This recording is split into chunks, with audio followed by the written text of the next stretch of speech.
Bugün en hızlı uçan uçağımı uçuyorum. Nereye gitti? Buraya gitti. Arkadaşlar, daha demin ben videoyu çekmeden önce burada yazıyormuş.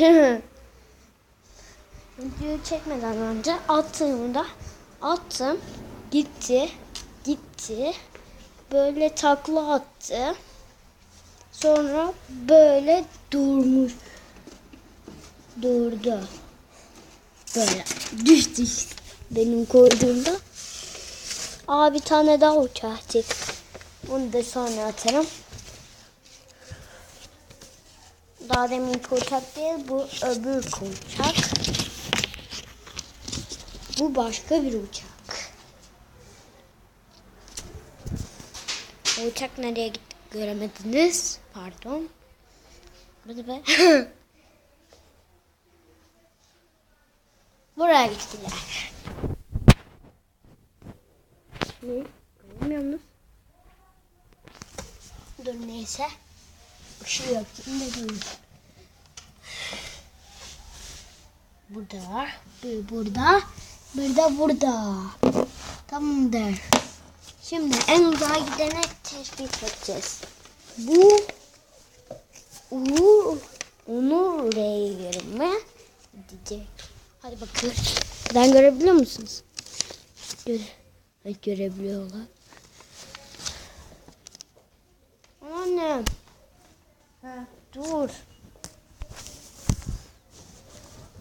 Dur.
yapışmıyor ki.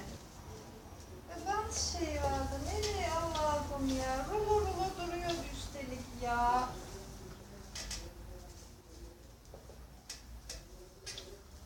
Niye öyle yapıyorsun?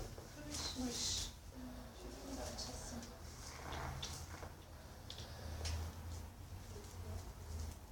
Niye böyle yapıyorsun? Baksana kırışmış, güzel sarılmıyor. Vay.